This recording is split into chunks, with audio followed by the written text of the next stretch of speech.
Hi, this is Mike. And this is Jason. Yeah, you want to lean into that a little bit. Oh, yeah. Here. How's that? That's better. Okay. Yeah, this is Dispatches from Shed Quarters. Yes, it is. How are you doing, buddy? I'm doing just fine. Yeah. 'Cause this isn't just any old Dispatches. No, this is a very special edition. This is a return to the green. Because there's a reason why I really wanted to do it today. Okay. Why? Now, because I was going to hold it till next week, and then we could call it I want a green Christmas. I'll have a green Christmas. Yeah. I got you. But no. So let me just jump right into it. Okay. So yesterday we did. My wife and I. You know how I feel about Christmas, and I've been bummed whatnot. Because a big of it is finances, trying to get Christmas going. Yes. Well, we shuffled things. We're moving in the right direction.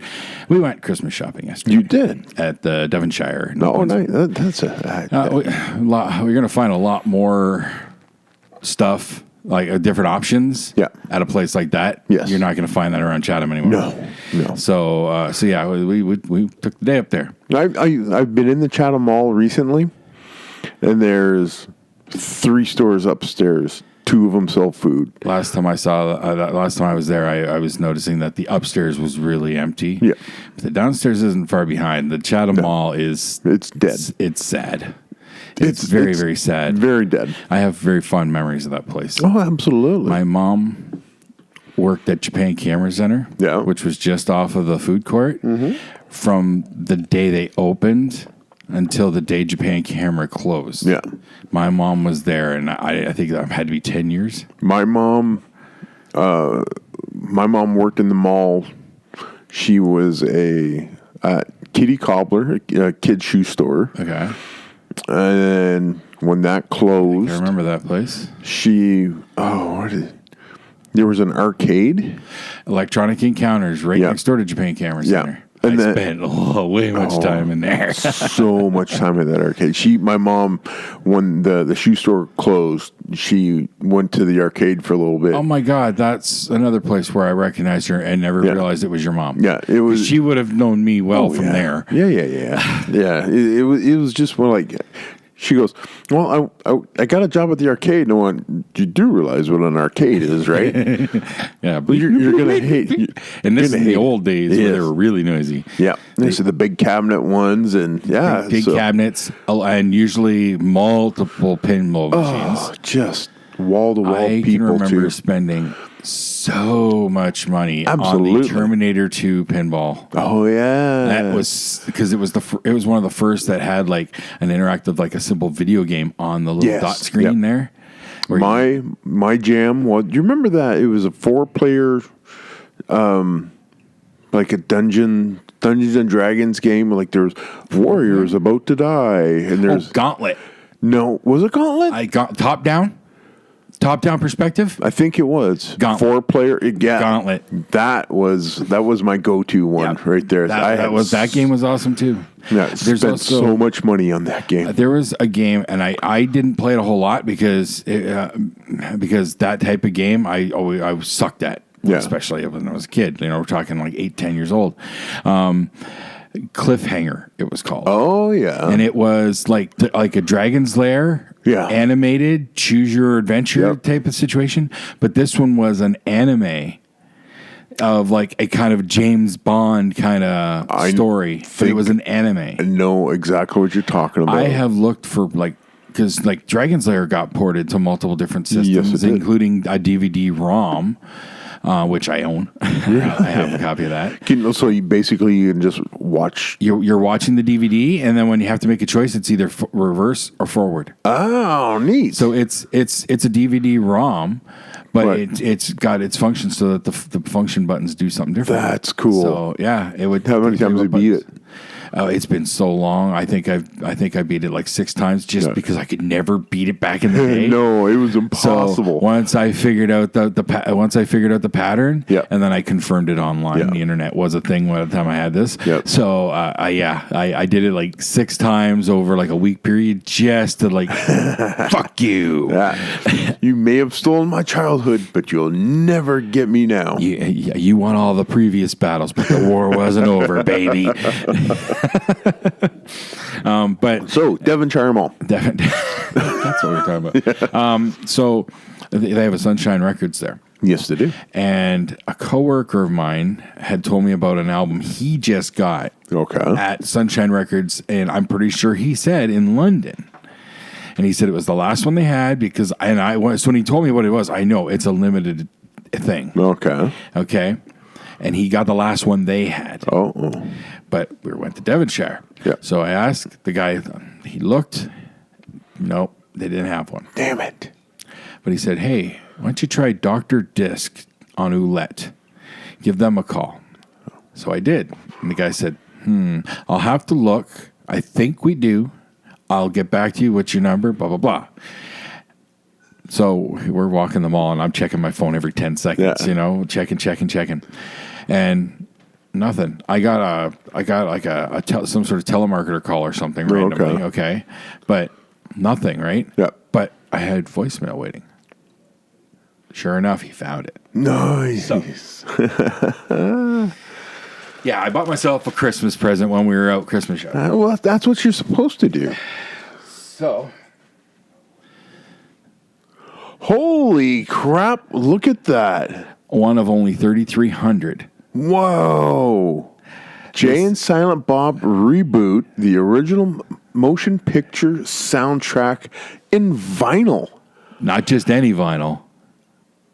I can't see It is record, because this was for Record Store Day. Yeah. So Record Store Day, first time on vinyl, 180-gram weed green color, includes a Chronicon download card. Oh.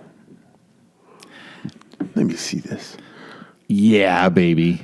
And so I'm going to be a bit of a dick right now. Yeah. A small part of me was, oh, Mike would like that. But then another part of me says, I really like it too. Yeah.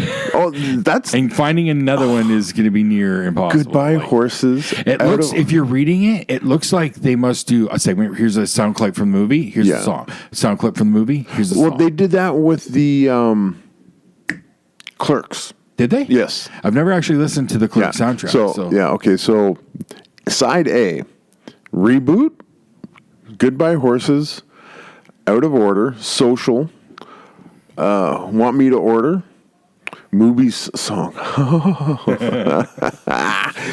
Boo Boo Kitty. Oh, I know that one. Yeah. Keep on Loving You by REO Speedwagon. I Knew Your Dad. I Knew Your Dad a little bit. This is going to be... I Saw a Ghost, Dressed Like Us, Loser movie mix by Moby Rich.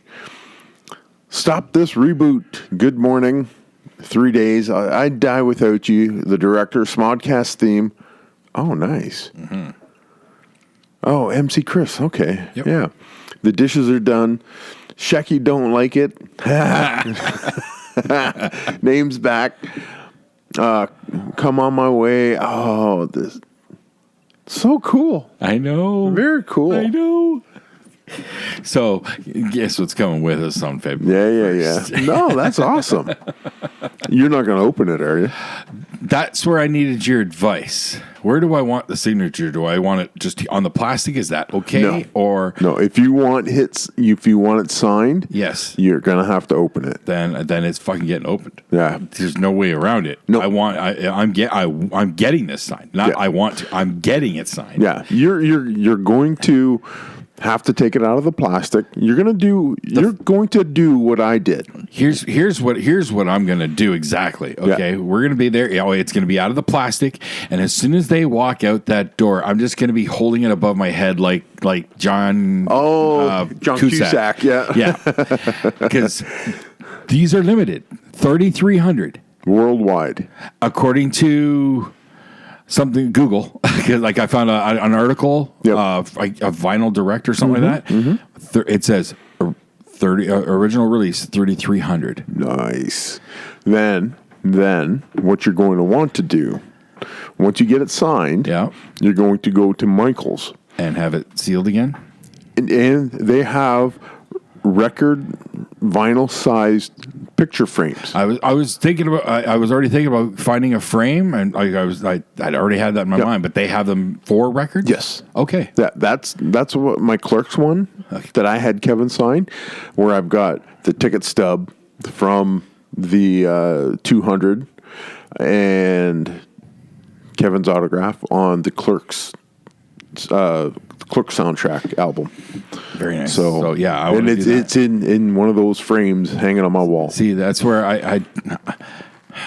I should take my cover of my Jay and Silent Bob Strike Back DVD because it's signed. Yes, that paper cover. Yes. I should take that out of the case and frame it. Yeah.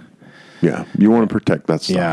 Yeah. They mean so much to me. Yeah. I'd have to do the same thing with my Black Dynamite. There you go. Michael Jai White. Nice. I have to get this signed. It's it's a must. And I think if he sees it, he knows how rare. Yeah. So I think that'll give us the edge. Yeah. If through the mob, that'll probably be there. Oh, it's definitely going to be a mob. It's going to be a frozen wasteland of that back alley. Why people tour fucking Canada in the winter never ceases to amaze me. Well, did you hear the other news that doesn't slow down the sales? Okay, because our show is sold out, and they added a second show. Really, a late show. Oh, really? Like we do have the 7:00 show, right? Yeah. They added a later show. Oh. I'm pretty sure. If not a later show, then the next day. But I think it's later that night. Oh, we're screwed because they ain't coming out. I didn't even think of that shit. I'll have to double check that then. I can't. I want to say it was a later show, and that's going to make it difficult. But we could always, depending on how far we find accommodations, or we just find something to occupy 3 hours or whatever, and go back. Yeah. So, well, I don't care what I have to do. This must. I'm adding more to it. It must get signed. It is a thing. It is now your quest. That's the quest. Yeah. Yes. I fully endorse this quest because when I got my Clerks album signed, it was just like, this is awesome. When I go to work tomorrow, that coworker who told me that he got one, I don't know him that well. Like, I haven't been working with him that closely just yet. Yep. But I would say, fuck you, I got one too. Neener. Nice. Awesome. Actually, I should be less aggro about it and say, yeah, we're in the 3300 club. Nah, fuck him. Because he ordered it he's a over. vinyl collector, so he doesn't seem like he's that bad of a guy. Yeah. If we were going to do show and tell, I would have to show you. It's upstairs. Shit. I've got a limited edition one for a band that I follow. Yeah. And here, hold the fort for a couple seconds. Okay. I'm going to go get it. This will blow your Why mind. don't you just... Or hit pause? Yeah. Okay. Because there's no way if I don't know what we're going to get if I vamp. Okay. Hold 1 sec. It's going to... Dude. And, I recognize that band. You showed me one or two others. This is one of 25 really in the world. Really? Yeah. So this is the Hailung Special Lifa edition. That is a beautiful box. Yeah, it's a wooden box. It is a wooden box. That is wood with some beautiful carving on the front. Yeah. Oh, is that their actual full symbol there? That's the band symbol. Yeah, that is beautiful. It looks very. It's all sorts of an abstract, not quite abstract, but horns. Yes. With runes down below. Yep. That is beautiful. It looks like you'd think it'd be like a chess set or something. You would think that, yeah. Okay. What is that? This is a leather wristband. Wow. It has craftsmanship is awesome. Yep. That pressed calligraphy, or whatever you call that. Yeah, so it looks like sword hilts, or knife hilts. Yeah, that's just it's the Norse knotwork thing. So there's the hat, and then there's this. Looks like a little mojo bag. Well, it is a bag that holds this sterling silver pendant. Okay, is that their crest there? That is one of their crests. Okay, this is the male kit. They have a male and female. Ah, gotcha. So that's the warrior kind of thing? Yep. And they got more rune work on the back. On that one? I'll take some pictures of this and put it. I've been meaning to do an unboxing. An unboxing. Yeah. You know what? That's a really cool, man. Yeah. So, and then there's this, which is basically, it's a book. It looks like a CD. book. That's the CD case, which looks like a bound book. Yeah. With a really cool, there's symbol again in this figure. Yep. Silhouette of a figure with large horns. Yep. Again, this looks probably handmade. You think, right? For the most part, until you get to the pressing and whatnot. Yeah. But this looks like the way the wrapping is done. Yeah. It looks like it could have been handmade. Yeah. Work has been put into this. Yeah, absolutely. Yeah. Beautiful, beautiful design. Yes. And I'm assuming there's pages here. Yeah. Is this just pictures? Just like a photo book. Okay. I was wondering if maybe it was lyrics. No. No? Some of the lyrics on you might be like... Well, some of the lyrics are definitely in Germanic. Right. So there's been a lot of people trying to translate their music, and people are just like, I don't know what this means. And then there's the disc itself, which kind of looks like a shield crest. Yep. That is awesome. Now, is it a Blu-ray and the CD? Because it says it's a Blu-ray disc. Yeah. Is there like digital content to it? I believe so. I'd have to go through it again. I just noticed the back has that crest that's on your medallion, and then it's got a long quote here. I don't know if I can quite read it though. It's a little hard to read with the coloring, the blue. Yeah. And in my current state. Oh, in your current state, yeah. Yeah. So unfortunately, I can't read that, but that is beautiful. Nothing is as unforgettable as the first time with Lifa, Lifa.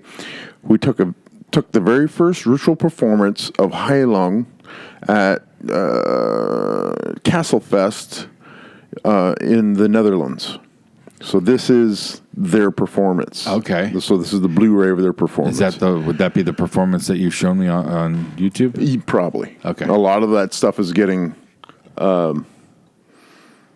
This is the performance at that concert. Okay. Oh wait! There's more. I could kind of tell. There's the vinyl. Oh no! This is vinyl. This is not the vinyl. Oh jeez. This is the lyrics book. Okay, so they do give lyrics. Yeah. Lyrics explained. Wow.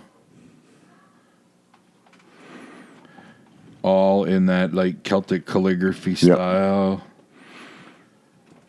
So they put it in the runes and in English. So I think the English is in there. Yeah, I see English. Yeah. So you can actually try and translate if you want. If you're so inclined to be trying to go for it. That is very, very cool. And we still haven't even gotten to the actual vinyl. So, which is this right here. Big ass book. Yeah. So it's like a bound bound book like the CD was in. But the color, this time they went with a bronze. Yeah, it's a bronze. It's Heilung with the knotwork with a bronze. A bronze finish. The CD finish. had the blue finish. Yeah. Probably that was maybe their way of separating Blu-ray from, maybe? Yeah, or possibly. And the discs are pressed in bronze vinyl. That is so cool. So, and the isn't it funny how vinyl technology changed so much after it was dead? Yeah. Well, I don't think it was so much dead as I could have swore I heard something about the last major pressing was done. Yeah. So like there was a documented. This is the day vinyl was done. What is that? That is. Yeah. So just more pictographs going along with it. It's telling the story. Okay. Of what each song. Yeah. And then it is a double disc set. A double disc. Yeah. So there's the second. Okay. Album. Wow. Yeah. Now, you said there's how many of those? I think I want to say 25 on the planet. Wow. Yeah. So this was definitely a record-breaking splurge for me. Part? So this off mic, I'm really curious to know. $300. I honestly expected it to be much higher. No, I'll be honest. Yeah, I was expecting 4 digits at least. Oh, that would have been very, very hard to justify. But it was one of those things where like I had to go for it because I like their stuff. I really like this band, and this was their new album coming out, and I was looking at. I wanted to get some of the merch, and you're also in a position where it wasn't going to hurt as much, right? Right. So yeah, that's my biggest problem. There's things I want to buy, like stuff from the stash and whatnot. Maybe a few other YouTubers and whatnot, but I don't have that means. It's a rare thing for me. So I got this for $40 with taxes and all. So I can justify that, even though we're at the tight time of Christmas and all. Absolutely, I couldn't say no. I told Crystal, this is my Christmas present. That's it. Like, because we weren't really even going to be buying for each other anyways. No, see, this kind of thing, these records, your reboot album, like limited stuff. This is not mass produced stuff, and. Sure, the soundtrack's out there on CD and digital and all that stuff. Okay, but that's not the point. No. The point of it is you are supporting your favorite artist. Yep. And when they put out something as cool as a super limited vinyl or whatever, this thing, you just like I agonized for days. Like, what? I'm thinking to myself, what am I doing? Why? How did you get it? Actually, I went to the Heilung website, and they said they have all their merch. Right. And I'm just like, so it was just through their website? Yeah, through their website. Okay. I was really expecting there to be a bit more of a story, like an eBay battle or something. No. Okay. But they said it was like it sat there. And they're just like, they had just like limited edition vinyls, like colored vinyl. And I'm just like, oh, that's so cool. I think I had my heart set on just getting just the vinyl. Mm-hmm. And then I scrolled down and I saw that. I went, oh my. There's only one album that I have seen, and I wish I could find what happened to it. I'm thinking something not great. Yeah. But there's only one album that for me is like I would love to own that someday, and that's I can't. I might have been one of the first 100 pressings or something of "Bad Out of Hell" by Meatloaf. Oh yeah. With the album cover printed like it's on the vinyl. Oof. I have seen that. Really? One of my dad's best friends a long time ago had a really big record collection, and he had that one framed on the wall. Oh, yeah. And I adored it. Crystal and I would stop and visit him because he lived near her parents, and so we'd stop and visit him once in a while, and it was there. Mm-hmm. But I know he took a turn in a really bad way. I don't know whatever happened to that. Oof. But that is like I'm not a huge collector of vinyl, and I don't even own a record player. Yeah, I've got 5, I think, vinyls that just did mean a little something to me, kind of thing. But that is one that when I finally win the lottery, I'm going to track that down. Wow. So it's like a picture disc? Something like that. Yeah, I don't know exactly what it was called. Unless my memory is wrong, but I'm quite sure that's what I saw and that's what I loved. Because I was raised on that album. Yeah. Oh, yeah. In my lifetime, with my parents, 8-track vinyl, multiple cassettes, and in my possession, Crystal got for me a Christmas present a long time ago. I have a 24 karat gold CD special edition in this like neat little vinyl case. Wow. And that's that album, that entire album is fantastic. And because it was, Jim Steinman wrote most of that music as a rock opera, but he couldn't get it off the ground, and he got connected with Meatloaf, and rest is history. But it stands to show that in 1974 or 5, when that album came out, it still works today because Meatloaf Bat Out of Hell, the musical, has crushed in England, and it's touring now over here in North America. It is apparently a phenomenal show. Meatloaf, Bat Out of Hell, picture disc, LP, album, 1977, Epic Cleveland, Very Good Plus, $32 on eBay. That's it? Good Lord, that just seems, that's atrociously low, but I'm buying that next year. Yeah.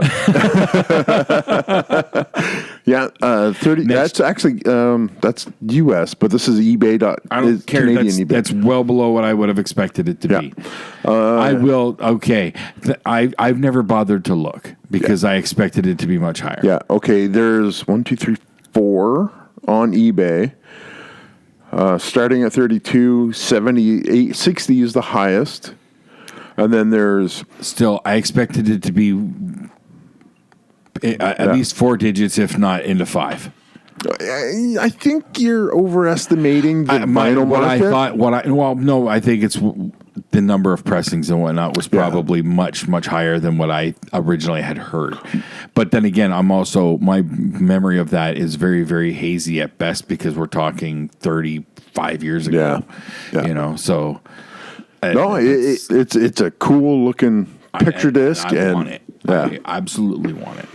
This is going to get framed. I get that. It's getting framed. These things, I don't have the space to hang them much, although Crystal's been finding spots. She's been hanging in our bedroom. There you go.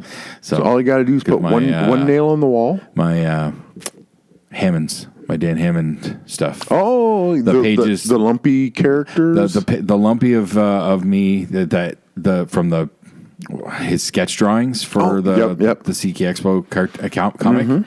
And then I bought his print of the Predator with all the pop culture trophies around him. Oh, yes. I remember that. And I framed them, but I didn't know where I was going to put them. And I come home one day and she hung them up in our bedroom. So. Aww. Yeah. She tolerates you. The only thing that's not hung up, but I need to get it done right, is I bought a shadow box on clearance at Michael's.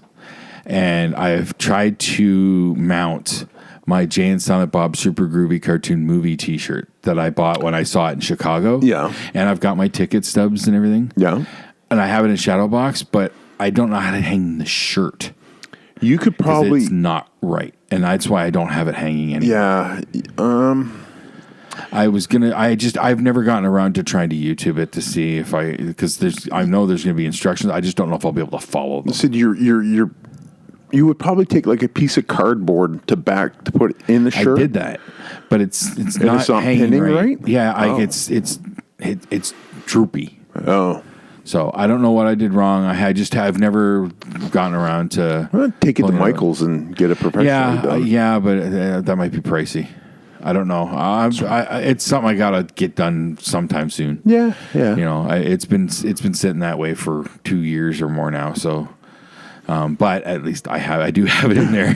So the idea, you have the idea that it needs to get hung up. It just needs to get hung better, fixed, and then I can hang it. I'm going to have an actual shrine to Kevin very soon. Well, it's called your house right now. Well, I don't have my space for that. You need a space. Well, Xander's out. But his room still got all his stuff, and he's not out yet. When they're just off to college, it doesn't count. They're not out. Tally is out. Well, take over his room. Tally didn't have... Tally's room was Xander's room. Oh, under the stairs. Or was it? Wait a minute. How did that work? No, Tally was still upstairs, I think. I can't remember. When we first moved in there with Sherry, we also still had Sky. That was originally Sky's room. Oh, okay. It's not even a real room. It's not. Nobody, the insurance and adjusters of Canada are not listening. Yeah, but then she moved out shortly after, and Tally was down there first, I think. Yeah. And then when he went off to school, because Xander was still upstairs in the room that he and Tally shared, and Lex and Landon were sharing the next room over. Okay. So once Tally left, Tally went out of school. Xander went down. Yeah. The two kids got their own rooms. Yeah. Yeah. I know all about shuffling bodies through different rooms. I imagine. So well, that space over there was somebody's bedroom. The bed's still there. I said that has to be taken and thrown out. I said this area was a bedroom, and said it was just. You do what you got to do, or make use of the space you have. It made me record a podcast in my shed. And then you took it back. I finally got up. I said the youngest girl, she moved out, and I got my spot back. All right. I said, "This is mine, my house." Yeah, you got your man cave. Yeah. Well, it's not a man cave. Not quite. It's a recording studio / gaming / Mike's video game space and Mike's movie watching. It's just a space that. Dude, I carved out for my. No, it's not a man cave. It's a man cave. No, man cave has like bars and sports memorabilia. Yours has a scythe. Yeah, it does. and a Rammstein flag. Yeah. And skulls. Skulls. Yeah. Man cave. Yeah. Giant Canadian flag. Patriotic man cave. Fucking salute. Yes, we saluted. Yes. This is not a video podcast. No, it's not. You got to remember that. Sometimes that kind of the show and tell portion of this podcast. I know. That's why I'm holding it up. I was waiting for you to read it out loud. I was about to start, and then you started. Just like, we really didn't think this one through, but that should really come as no surprise. No, but it's just. It is what it is. What's the Semper Gumby? Semper Gumby. That's right. Make it work. So where did you guys go for lunch? Just at the food court there because they still have Manchu Walk. Oh, I love Manchu Walk. Yes. So no, both we weren't going to lose out on that either Devonshire or White Oaks. There's a Manchu Walk in both. So, but they also have a Mandarin. We thought about that, but not this time. If I think in the next time I go down there, I'm going to have to raid that place because love me some Mandarin buffet. Me too. So, yeah, I'll take the Mandarin any day. Yeah. It's because you have the option of whatever you want. Yeah. And Crystal used to make fun of me or kind of get mad at me or annoyed, I guess, because I'd come back and I'd just have chicken. I'd just have meat on my plate. Yeah, that's fine. Veggies, okay, I got a funny story about the Mandarin. The day before my dad's throat surgery, way back in February. Earlier this year. Earlier this year. we went down the day. We had to go down the day before because he had to be at the hospital for 6 a.m. Now, this is going to be his last solid meal for a very long time. Okay. And I go, okay, we're going to go to London if you want to do something for your last meal. Somewhat morbid. But where do you want to go? And he goes, well, he wasn't sure. I go, have you ever been to the Mandarin? He goes, what's that? I went, oh, you are in for a treat, my friend. Mandarin Virgin. Yes.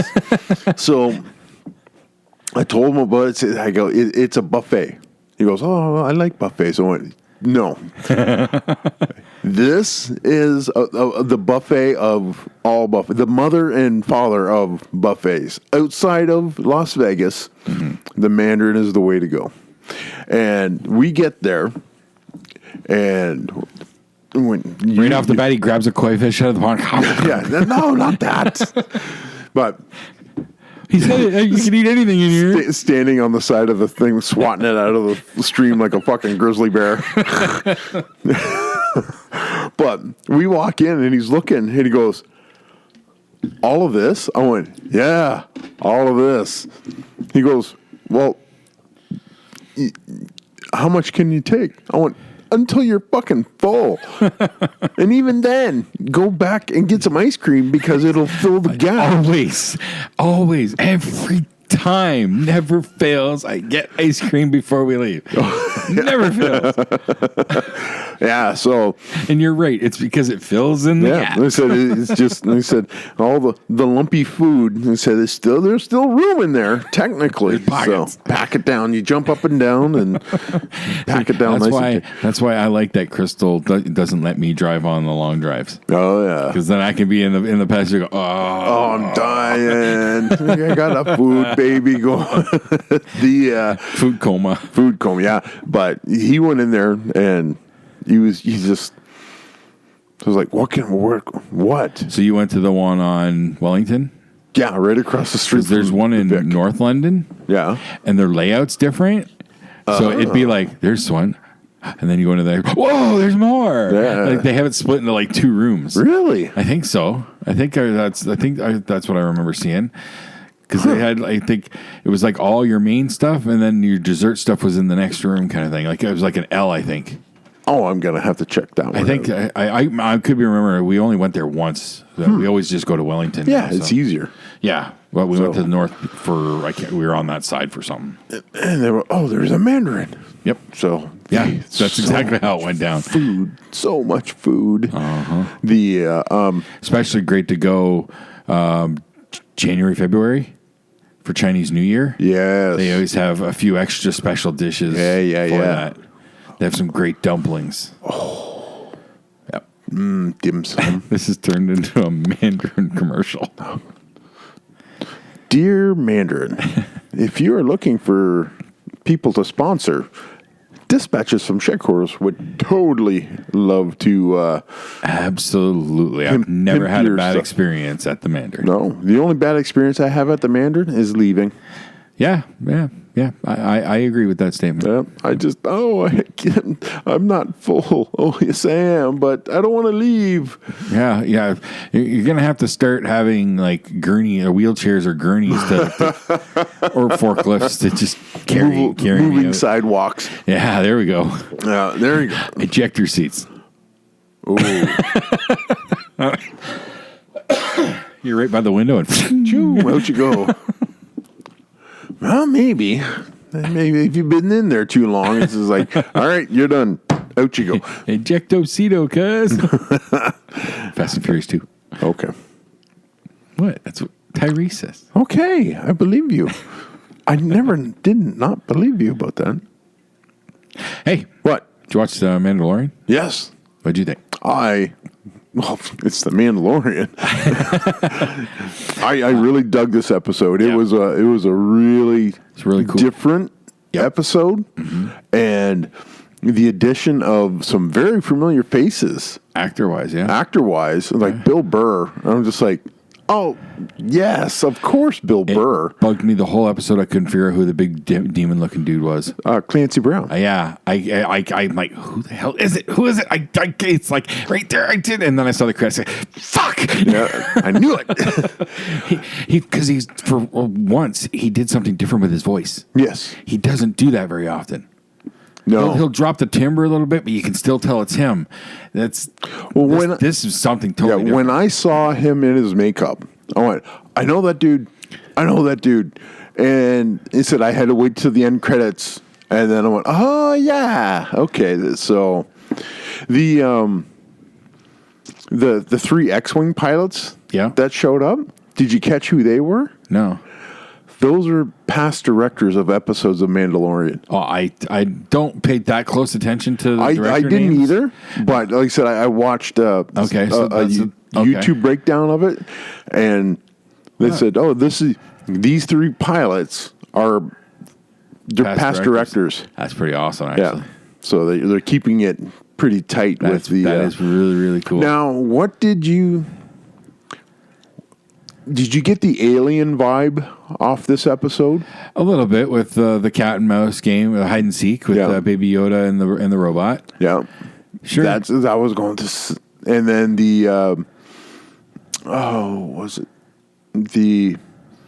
when Mando was stalking Bill Burr's character with the strobe effect? Yeah. Oh, this is so bad. That's like you've seen that done in other films before, Batman. but not like that. Yeah, even Batman, but not quite like that, because usually it's out and then he's closer and then he's closer and then he's close. This was out and then he's gone, there and he's gone, and he's closer, and they did it differently, and it really heightened that effect even more. Yeah, I believe the guy that directed this episode was in that one Batman.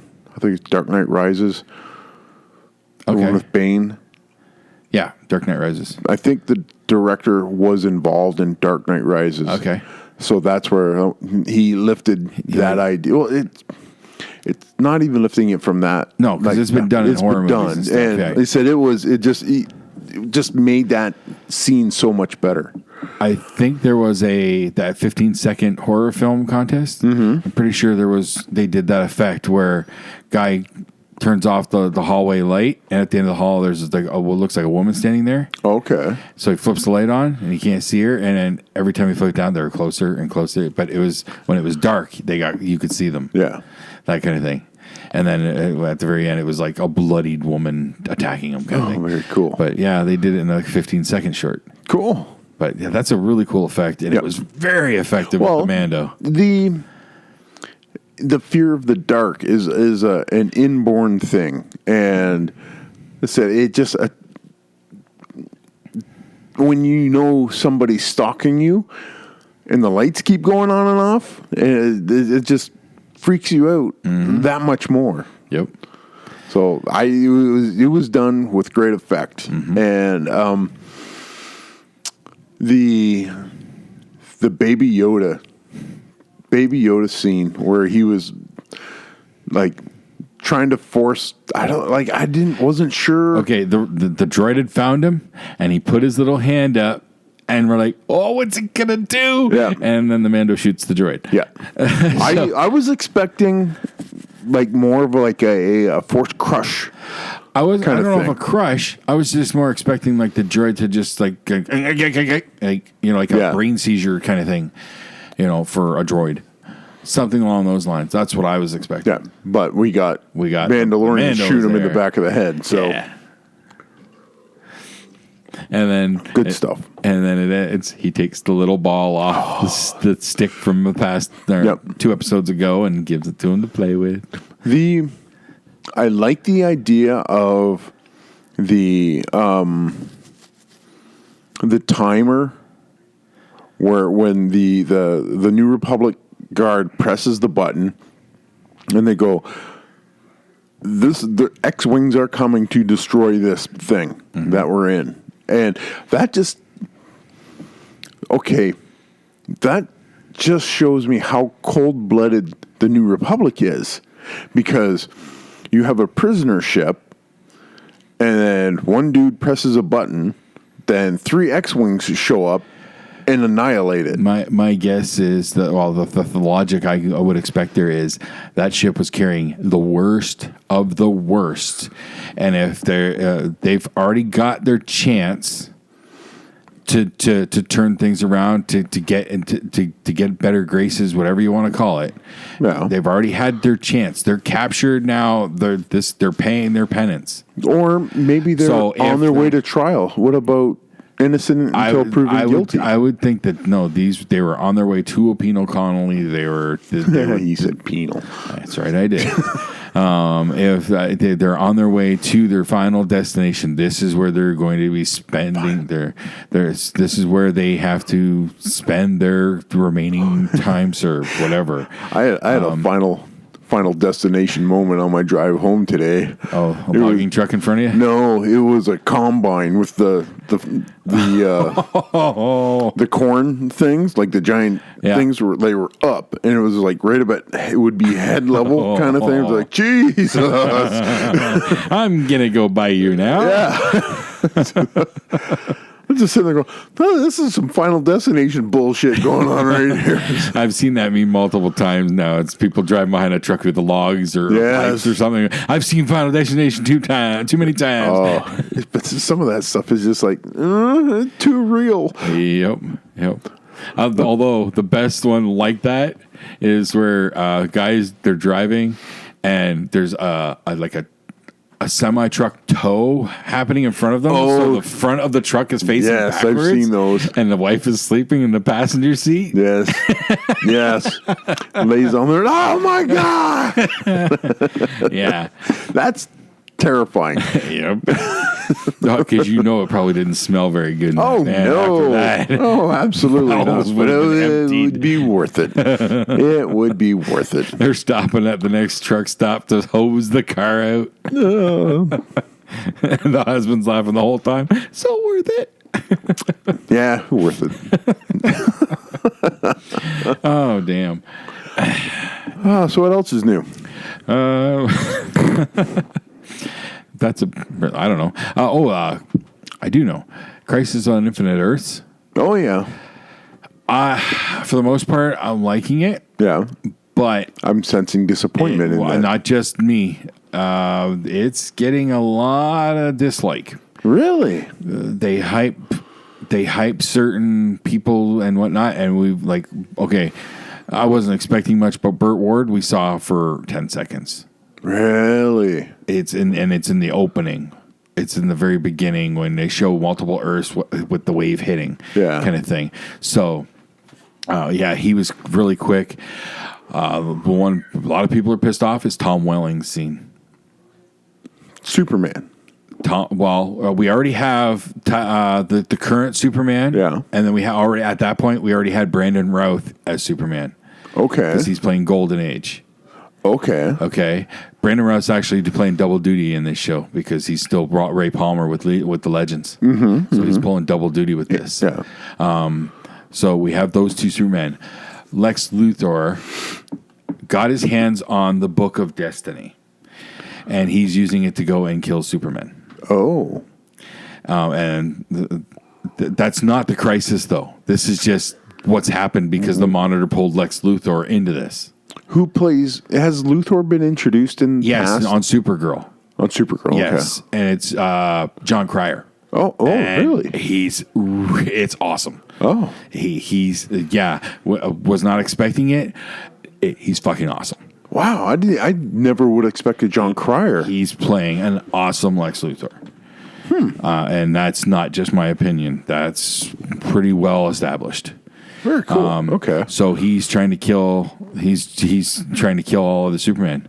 So he's showing up there, and he's got a kryptonite. Who is that? And he's got kryptonite. He's got kryptonite. He's got a nugget of kryptonite. I think it might have been a bullet, so he could drop it into his gun and shoot it. Mm-hmm. And there's Tom Welling just working, like mowing the lawn out in the farm in Smallville. And he comes up and he goes, "Oh, hey, Lex," or "Who are you?" Because it's not his Lex Luthor, right? Yeah. And when he's, "I'm Lex Luthor from another Earth," blah blah blah blah. He goes, "Oh, okay, yeah." And it's basically, "I'm going to kill you." And he holds up the kryptonite. Well, he's like, walks over, takes it from him. Yeah, this would have meant something if I still had my powers. And really? And he just throws it out into the field. Yeah, he gave up his powers. Then you see he's got a kid. Him and Lois had a kid. How does Superman give up his powers? Superman 2, dude. That chamber in the fortress. Really? Yes. You don't remember that? I remember that. Because he reversed the polarity in the climax of Superman 2 so that everybody outside the chamber lost their power. I didn't realize that was a canon thing. Yeah. Oh, okay. We're dealing with the multiverse here, sir. Oh, that's true too. Yeah. Yeah. Yeah, okay. That makes more sense. Yep. So that his whole scene was like 5 minutes. Wow. But he wasn't Superman.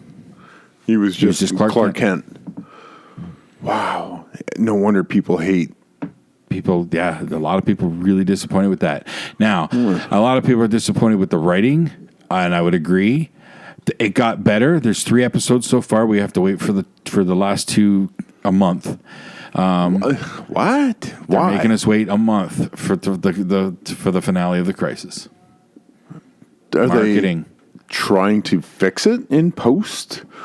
Marketing, dude. They're trying to draw attention. We're now into the Christmas blah. It's going to get lost in the Christmas folder. Yeah. So make us wait a month.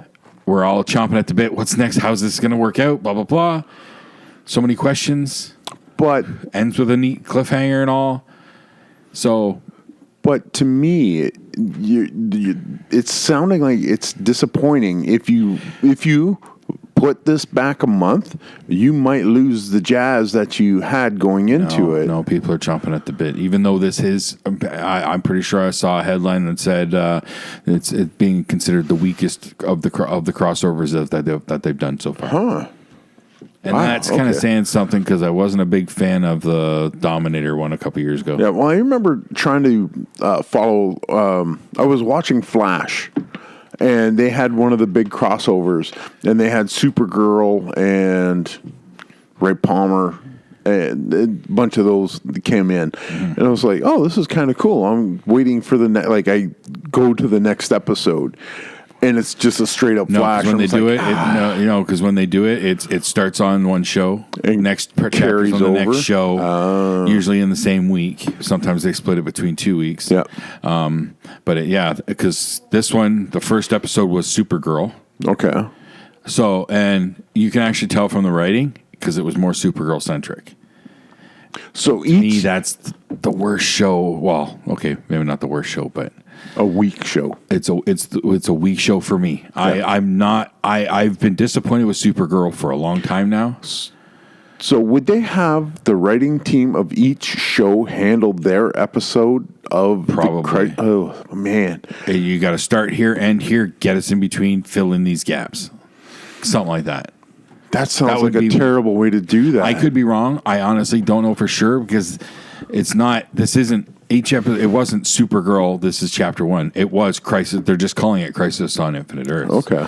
So, but it was Supergirl's night, Batwoman's night, and so on. That's how it ran, and it did get better as it went.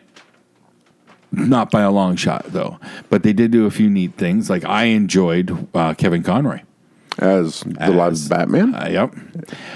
But he was the bitter Batman who started killing, and he took out superheroes because he had trophies. Really? Yeah. And he couldn't even walk now. He was basically wearing a small power brace on his whole body and whatnot. And Supergirl and Batwoman are there to try and get his help because he's supposed to be one of these paragons. Okay. Trying to find the 7 paragons, one of hope and courage and all that. Yeah, he's supposed to be bravery, I think. Yep. But no, he was a bitter asshole. And he tried to kill Supergirl. Would that introduce Batman Beyond? That's what I thought they were going to be leaning to, but it never really got explained. It never really got that far. but he wasn't. The Batman or the Bruce Wayne in Batman Beyond is not that bitter, not that angry about it. Like, so this is a whole nother level. Like, he had gone bad. So he killed Superman. He killed all the other heroes. Is that canon? Like, it's the multiverse. Okay, basically, he's equivalent to Tom told me this would be the Thomas Wayne Batman. Okay. Punisher Batman. Yeah, okay. That makes a little more sense. That's what this would be the equivalent to. Okay. Yeah. And I loved it. It's Kevin Conroy. Yeah. And I finally got to see had the his voice. Face, Yeah. Oh, that's cool. That was awesome. And there's been a couple other quick cameos that were kind of cool. Like, I'm not faulting him on that at all. I'm liking it. And I'm going to finish it naturally, but it's been weaker, and a few I'm like, why did they do that? Why didn't quite live up to the hype. But I'm hoping that we're going to get a big payoff in the end. It may have been a bit more of a mess to get there, but if we get a nice peak. I'm trying to recall the ending of the Crisis at Infinite Earths in the comic books. I don't know that one. See, I was never a huge DC fan until much, much later. Yeah. And the only ones I've read some trades of like Identity Crisis. Identity Crisis was good. It's phenomenal. I love the Emperor Joker storyline. I have that trade paperback. That's where the Joker gets Joker gets 98% of the power of Mr. Mix's pet. Like, yes. Phenomenal read. But I've also read like Final Night. Okay. And Final Crisis, I believe, I haven't read that one. I think it was Final Crisis. It was Superboy Prime was the main villain. Yeah. I think that was that one. Superboy Prime was a dick. Yes, he was. Yeah. I wasn't really a big DC guy. Wow. I just never got into it. I just found all their superheroes were super overpowered. Even Batman is just a dude. I kind of felt that way too, but I've always been more drawn to the superpower-ish, where DC was a little bit more, for lack of a term, real kind of thing. That's maybe not the right word, but the X-Men is what got my attention more. There's something about that style of a hero and those powers that got my attention more. Yeah. And I became a huge X fanatic in the late 90s, the mid to late 90s. I jumped on X-Men #1, like that one where they had 5 covers that all went together, all that stuff. Jim Lee drew. That's where I really jumped onto the X-Men wagon, and I rode that X-Men train for 10 years. I was living in Edmonton when X-Men 1 came out, and I just happened to find a comic book shop, and I was just the one guy goes, "Hey, did you get your copies of #1?" I went, "#1 what?" He goes, "Really?" And he goes, and he points me in the right direction. I'm like, oh. And I ended up buying, I think, 2 books. One was Magneto was on the cover of the one. I think it was like Wolverine and somebody else was on the other cover. And like you said, it was a bunch of different covers, but I only bought And when you lined them all up, it made this big poster. Mural, And then there was one where it's all of them it folded out. Yeah. And I'm pretty sure I got all 5 plus the fold out. No, I think I have my comic. I have my list of my comics. Yep. Which I'm pretty sure I scratched. The ones that got water damaged, which hurt because there were some early spawns in there. Oh, not. Spawn #9, first appearance of Angelica. Yeah. I had my Spawn books. I've told this story before, but they said when Magoon was running GME and the Spawn movie came out, he called me up. He goes, "Hey, you got your Spawn books?" I said, "Yeah." He goes, "You want to sell them? The guy's looking." I had 1 through 12 or something like that.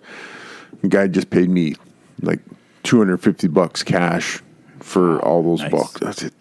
Now looking back, this is like, I really wish I had double check my collection. The one that is really making me bitter is I had the New Mutants first appearance of Deadpool. Oh, fuck. Yeah, the only New Mutant book worth any money at all. Any Deadpool related. First appearance of Cable, was that New Mutants?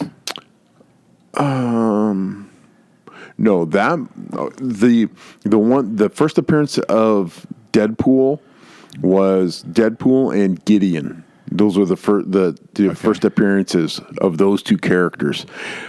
Deadpool went on to be famous. Yeah. And Gideon is just like, who? So the name's ringing a bell, but I can't even picture the character. Yeah, because Deadpool. He said that is the only book, Deadpool wise or whatever, that's worth anything. Mm-hmm. Everybody's going like, I've got all these Deadpool books, and they're like, no, doesn't matter, man. The only one that matters is that first appearance. No, there's only one other Deadpool comic. Like, I have some of when Deadpool's initial series started. Like, I got the first, I don't know how many of those, and there's only one of those.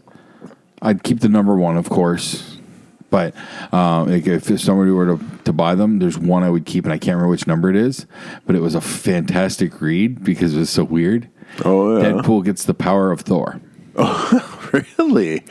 And, basically something happens, and Thor is fighting somebody, and a building falls on him.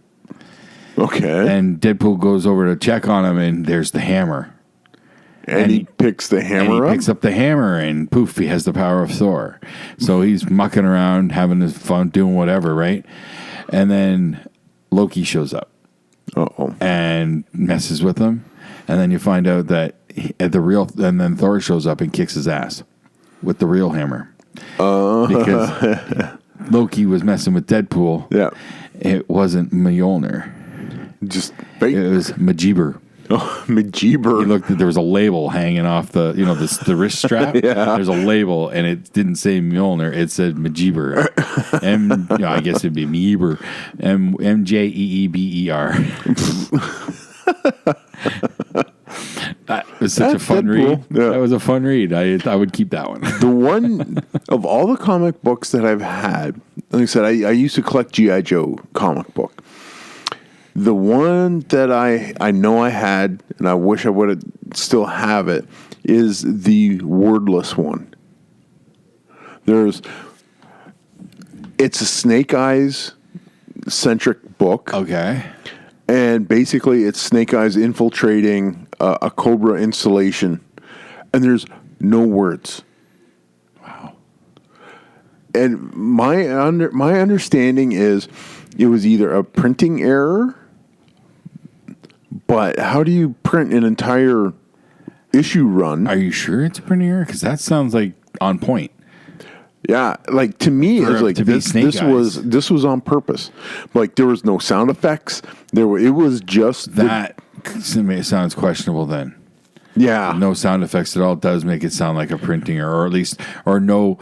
If he's looking at somebody through a grate, nobody, and they're walking down the hall, there's no talking of them. No, there's nothing. That does sound more of like a printing error. Then. Yeah, no, said to the Google machine. You'd also think there may like Snake Eyes monologue voice, like thought bubbles. No, nothing. No, really. Well, that's what you would expect, though. I think. Yeah. So you know what that brings to mind, though, the whole no sound thing. Do you watch BoJack Horseman?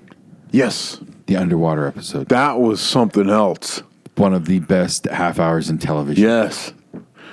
Okay, here it is. G.I. Joe number 21, the silent issue. Okay.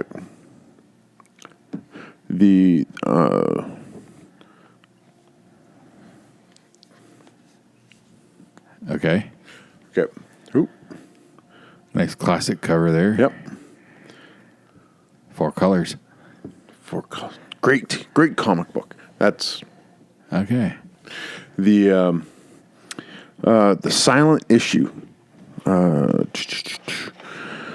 Back into blah blah. The cover is not the original printing. Our scan from the Hasbro reprint scored on eBay. It doesn't really say why. We didn't have a silent. Okay. was nothing. It was basically a dude goes, "Oh, look what I bought off of eBay." Oh, okay. Asshole. You're not breaking down. I need the history. Yeah, but it was just a really weird issue, and it told such a good story because, like I said, no words, and it's a page turner because you're looking at the art, and the art is so well done. You are just like, oh, okay, this makes perfect sense. Makes you have to really take a closer look at that. And it fit being Snake Eyes. Yeah, so, it definitely sounds like it would make for us a good Snake Eyes story. Yeah. That brings to mind, though, talk about printing errors and stuff. One comic I have in my possession, Wolverine number, I think it's 175, I think is the number, or 174. They put out a book, and it's Wolverine at one point talking about Sabretooth. Okay. And he calls him a Jewish racial slur. Whoa, really? Starts with a K. Yeah. Yeah, he goes, that damn K Sabretooth. I'm not risking the wrath of anyone by doing that. Yeah, that got to print. How did that even... And the local comic shop didn't find out about it until late into release day. Really? So some people got them. Oops. And I got one. Oops. Oops. Yep, that's exactly how I have it marked. I have it in a bag and board, and I have a little piece of paper in there that says oopsie.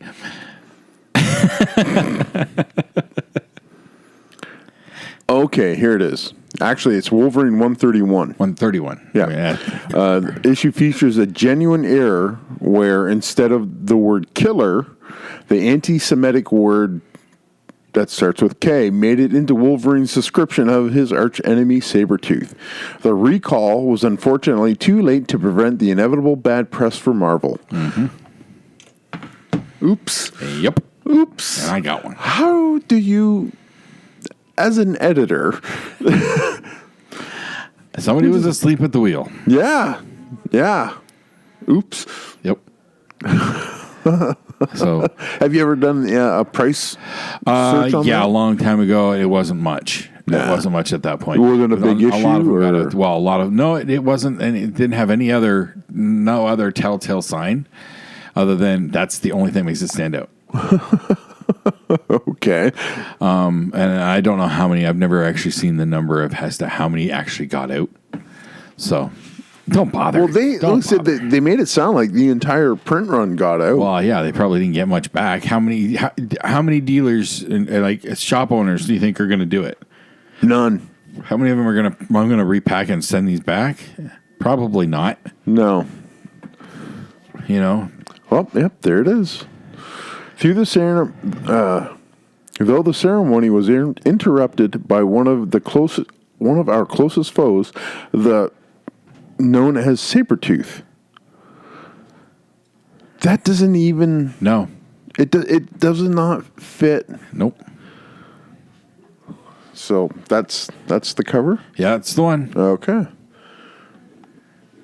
Weird. I don't know why they... Yeah, it doesn't make any sense how that would get through. No. That's one of the... I don't keep that in my regular comic boxes. I keep that on a bookshelf. Yep. The only other like comic book that's not like a trade paperback or anything like that that I also keep that way is I have a limited edition Lady Death. Lady Death the Crucible, number 1, Black Onyx edition, one of only 200, I believe. Oh, wow. It was a special contest win. Chaos Comics was doing contests for variants of a bunch of their series at the time. And you had to write, for theirs, was a quick essay on who you admire most. Oh, yeah. And I wrote about a person that who I looked up to at the time. Yep. And that was second place. Oh, very cool. First prize, and they give this for 4 or 5 different titles. Yep. First prize was, I can't even remember what exactly they called it. One of a kind. Because it was a hand drawn by the cover artist. Yeah. As soon as he finished it, it was stapled into the book. Whoa. Apparently it comes in this nice plexiglass casing with a certificate of authenticity and all that stuff. Wow. But they did 4 different versions of that or whatever. All right. Wolverine 131. Yep. If you have a grade 9.8, which is almost near mint. That should be mine. Yeah. It's $60. Okay. On fair market value. Okay. So you're sitting on a $60 bill, buddy. Something like that, yeah. Because I don't think I've ever pulled it out of my bag. The comic grading is something that I've never had a book that I thought would be good enough to get graded to send in for the price. Right. Yeah, there's not too many. Not too many, but even the ones that when I read most of what I have, I was very careful when I read. Tried not to crack the spine, because that's the first thing they look at. Yeah.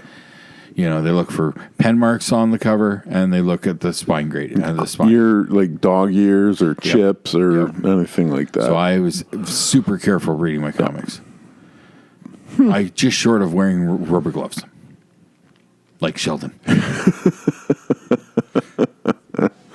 Yeah. All right. Where we at? We're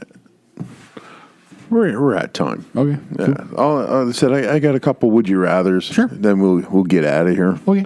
I'm not in any hurry. So yeah. Let me just pull this up. All right. Oh, quickly, are you? Because I think this story's hilarious. Do you follow much? I know it's not your style of music. Eminem.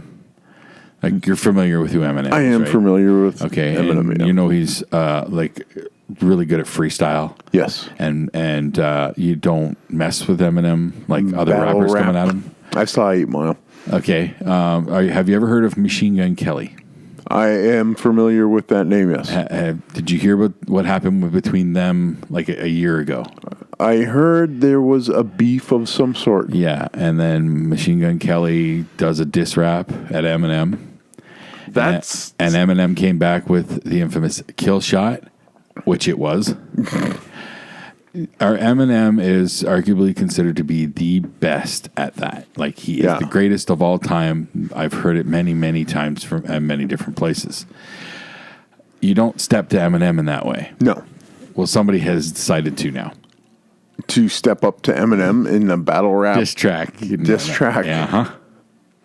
You are reveling in the idea of because I know he does have chops in that world because of past work he's done. Nick Cannon. Really? Yes. Is stepping up to Eminem. Nick Cannon. Because Eminem apparently has a bit of a history with Mariah at some point, I guess. Oops. So, but yeah, Nick Cannon has taken shots. We're just waiting on. I was going to say, like, Eminem's probably going like, Nick Cannon? All right. Yeah, I don't know the whole story. I just think it's hilarious that Nick Cannon has decided to try and fight. Awesome. Yeah. Awesome. All right. Here's one that's in our wheelhouse. Okay. You're in a zombie apocalypse. Mm-hmm. Feeling it. Are you feeling it? You're centered. You're channeling it. I'm picturing it. I'm getting myself in the moment. Would you rather have fast zombies that are easy to kill or slow zombies that are hard to kill? I'm going to go with slow but harder because the fast is going to kill me because rule number 1, cardio. Yeah. I fucked up rule number 1. Okay. So slower but harder to kill. I'll go that route because I am with you in that. Okay. Would you rather light your balls on fire or listen to Cardi B? Oh my God, this one's so difficult because I can't stand that one. She's a fucking cartoon character. Oh my God. But the balls are the balls. I need to hear the exact wording one more time. All right. Would you rather light your balls on fire or listen to Cardi B? There's no time frame put on the Cardi B, so it could be just one song and it's over. I'm going to go with that. Okay. I love my balls too much. I'm kind of attached. Okay. As much as I can't stand Cardi B, like, like, and have you ever seen her in interviews? No. She's a fucking cartoon character. I'm not kidding. I don't watch TV I know, anymore. but she's a fucking cartoon character. Just take my word for it. It's because of idiots like Cardi B well, that have driven me away from television. So, would you rather swallow a ball of hair or eat a live roach? I'll go with the roach. Go with the roach? Yeah. I've seen Fear Factor a lot. I think I can mow that down pretty quick. All right. Okay, here's another one right now, Wheelhouse. Would you rather have bionic arms or bionic legs? Ooh. Oh, so tough. I think I'm going to go legs because you can run faster with that. Yeah. And jump higher. Yeah. Yeah, I'm going to go legs. I'm going to go legs. See, they're not go gadget. Right? No, they're not go gadget. They're just legs. Okay. Now, I had to think about this one a little bit. Then I remembered only your arms are bionic. So you try to lift something, the rest of your body is going to shatter into. Yeah. But if your legs, with your legs, you can run and jump, but the rest of your body would be relatively unscathed. Kick a football through the moon. Yeah. Yeah. Would you rather have unlimited money but no sex, or unlimited sex but no money? Oh. Oof. Oh.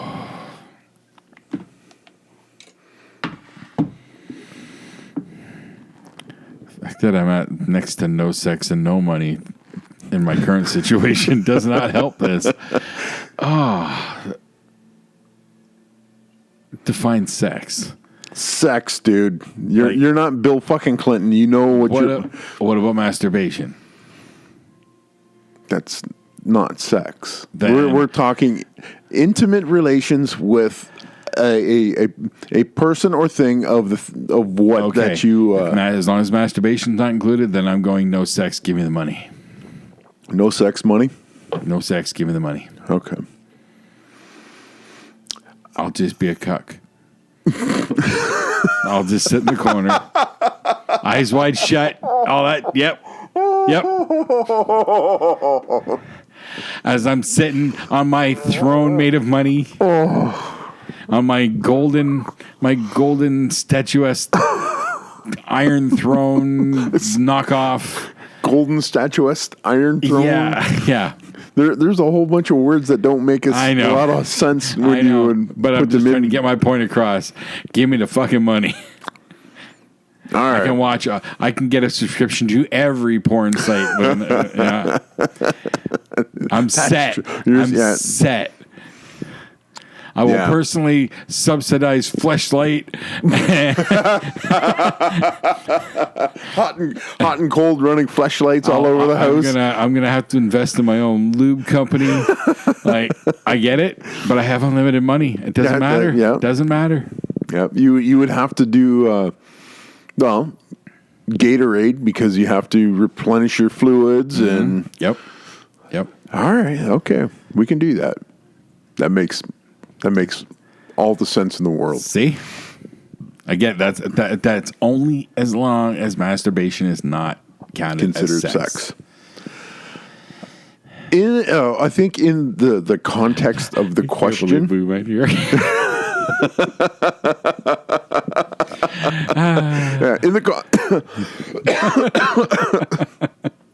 In the context of the question, yeah. Oh, I'm dying. But Yeah. Sex is with another human. Okay. Another person has to be involved. Yeah. Got it. Okay. All right. All right. Let's get out of here. All right. All right. So thank you for stopping by Dispatches from Shed Quarters. This has been Mike. And Jason. We will talk with you sometime in the future. Bye-bye. Bye.